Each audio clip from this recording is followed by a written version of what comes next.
ನಮಸ್ಕಾರ. ಶುದ್ಧತೆ ಅಶುದ್ಧತೆ ನಾವು ಇವುಗಳಲ್ಲಿ ಇಷ್ಟಪಡೋದು ಶುದ್ಧತೆಯನ್ನ. ಹಂಗಂತೇಳಿ ನಮ್ಮಲ್ಲಿ ಅಶುದ್ಧತೆ ಇಲ್ಲ ಅನ್ನಕ್ಕಾಗಲ್ಲ. ಎಲ್ಲರೂ ಸೌಂದರ್ಯವನ್ನ ಇಷ್ಟಪಡ್ತೀವಿ, ಎಲ್ಲರೂ ಸುಗಂಧವನ್ನ ಇಷ್ಟಪಡ್ತೀವಿ, ಎಲ್ಲರೂ ಸ್ವಚ್ಛತೆಯನ್ನ ಇಷ್ಟಪಡ್ತೀವಿ, ಎಲ್ಲರೂ ಶುದ್ಧತೆಯನ್ನ ಇಷ್ಟಪಡ್ತೀವಿ. ಆದರೆ ಅದರ ಜೊತೆಗೆ ಕುರುಪತನೂ ಆದ, ಕೊಳಕೂ ಆದ, ದುರ್ಗಂಧನೂ ಆದ, ಕೆಟ್ಟದೂ ಆದ, ಅಶುದ್ಧತೆನೂ ಆದ. ಎಲ್ಲರಲ್ಲಿಯೂ ಇದೆ, ಎಲ್ಲದರಲ್ಲಿಯೂ ಇದೆ.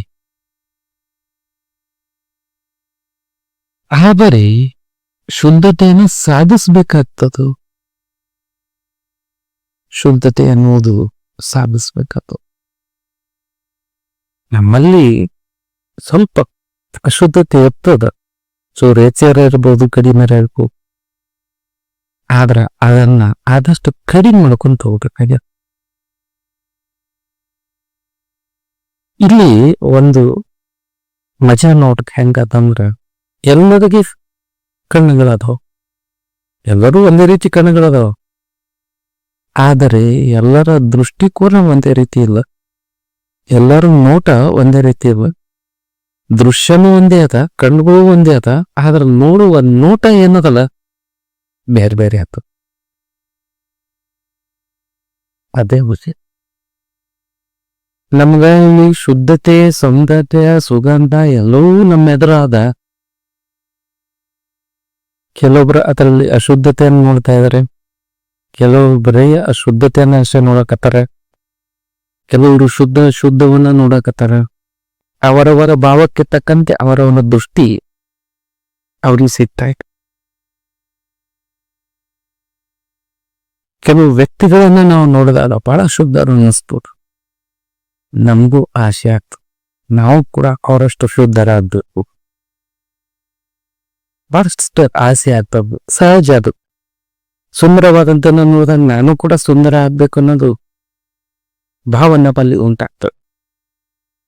ಉತ್ತಮತೆಯ ಕಡೆ ನಮ್ಮ ಸೆಳೆತ ಅದ, ಹಂಗಂತೇಳಿ ಕೆಟ್ಟದ್ರ ಕಡೆಗೆ ಸೆಳೆತ ಇಲ್ಲ ಅಂತಲ್ಲ. ಕೆಟ್ಟದ್ರ ಕಡೆಗೂ ಕೂಡ ನಮ್ಮ ಸೆಳೆತ ಅದ, ಅದು ಸೆಳೀತದ ನಮ್ಮನ್ನು. ನಾವಲ್ಲದ್ರೂ ಅದು ಸೆಳೀತದ. ಅಶುದ್ಧತೆ ನಮ್ಮನ್ನ ಸೆಳೀತದ, ಆದ್ರೆ ಶುದ್ಧತೆಯ ಕಡೆ ನಾವು ಸೆಳ್ಕೊಂಡು ಹೋಗ್ಬೇಕು. ಇದು ಸಮಸ್ಯೆ ಇರೋದು. ಇಲ್ಲೇ ಸ್ವಲ್ಪ ತೊಂದ್ರೆ. ಕೆಟ್ಟದ್ದು ತಾನೇ ಆಕರ್ಷಿಸ್ಬಿಡ್ತದ, ಅದ್ರಲ್ಲಿ ಆಕರ್ಷಣಾ ಶಕ್ತಿ ಸಾಕಷ್ಟು ಅವ. ಅನೇಕ ದುಶ್ಚಟಗಳಿಗೆ ಇವತ್ತು ಬಲಿಯಾಗ್ಲಿಕ್ಕೆ ಕಾರಣ ಅಂದ್ರೆ ಆ ಅಶುದ್ಧತೆಯ ಸೆಳೆತ,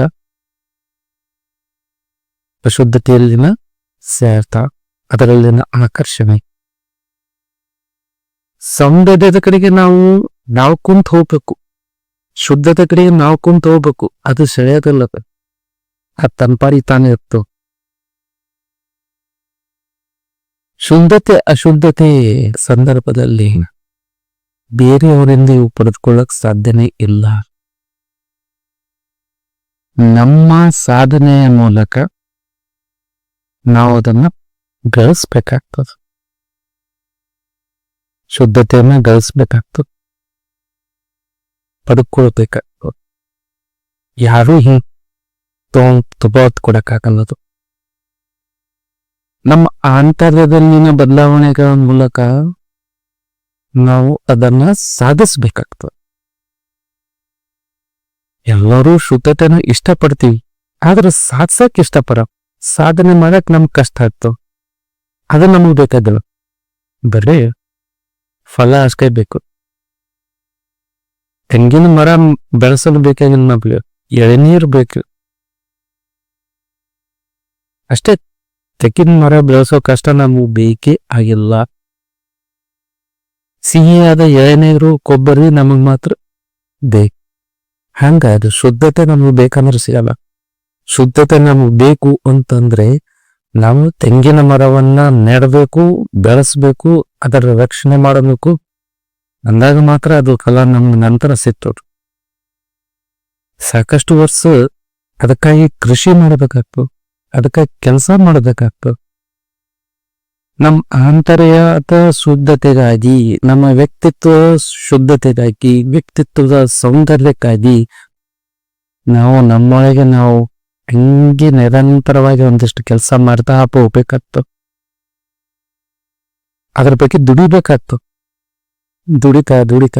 ದುಡಿತಾ ಒಂದಿನ ರಾಶಿ ಮಾಡೋ ಹಂತಕ್ಕೆ ಬಂದ್ ಕಲ್ತೀಯ.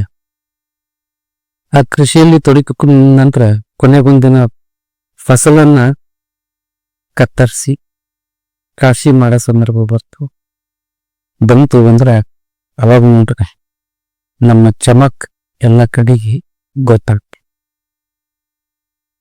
ಅಷ್ಟೊತ್ತಿಗೆ ನಾವು ಏನೋ ಆಗ್ಬಿಟ್ಟಿರ್ತೆ.